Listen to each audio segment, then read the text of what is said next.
যায়েদ ইবনে আরস রাদিয়াল্লাহু আনহু হাতে পতাকা দেয়া।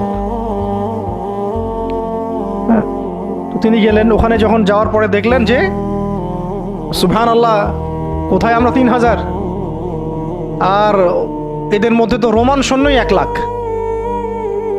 রোমান সৈন্য হচ্ছে 1 লাখ সৈন্য, এটা কোনো যুদ্ধ হয় নাকি? 1 লাখ সৈন্য একদিকে, একদিকে 3000 সৈন্য দাঁড়ায় আছে, এটা কোনো যুদ্ধ হয় কখনো?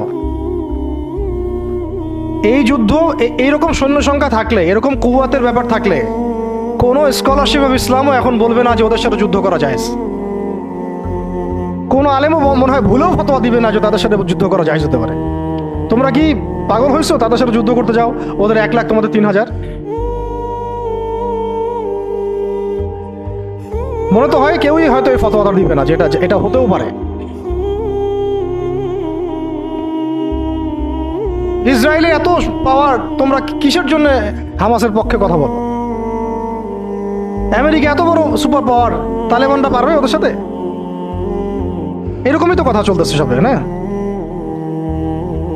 বাংলাদেশের মুসলমান, পাকিস্তানের মুসলমান, আফগানের মুসলমানদের কি আছে? ভারতের এত বড় বড় পারমাণবিক অস্ত্র আছে। ভাবটা তো এইরকমই না? এবং এগুলোকে হিসাব কিতাব করে অনেকেই, অনেক কাফেররা বলে বলুক, মানে ফাসেকরা বলে বলুক, মোরতাদরা বা রামবাম প্রগতিশীল, এরা তো যা ইচ্ছা তাই বলেই। ওদের কথা আমরা কখনো দেখিও না। কিন্তু ইসলামপন্থী বহু মানুষও বলে যে তোমরা তো সুইসাইড করতে চাচ্ছ, সুইসাইড অ্যাটেম্প্ট হবে এটা। ওরা এত শক্তিশালী, আমাদের কিছুই নাই, অর্থনীতি দুর্বল, জনবল দুর্বল, আমাদের সংখ্যা দুর্বল, অস্ত্রশস্ত্র দুর্বল। মুসলমানরা কখনো এগুলোর বলে কখনো জয়লাভ করে নাই।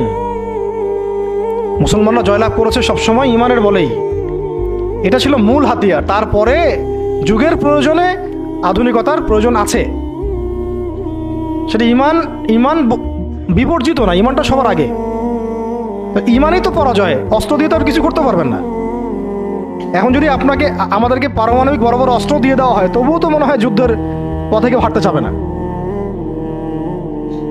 জিহাদের পথে কেউ হাঁটতে চাবে না। বলবে যে এটা তো সুইসাইড অ্যাটেম্প্ট হবে। ওরা তো, ন্যাটো তো এতগুলো দেশের সমন্বয় গঠিত, ইসরায়েলের সাথে তো এত কান্ট্রি আছে, তোমাদের সাথে কারা আছে? ইসরায়েলের সাথে এত বড় বড় কান্ট্রি তো আছেই, 50টা, 60টা, 70টা। হামাসকে তো এখনো নির্মূল করতে পারলো না। পারছে?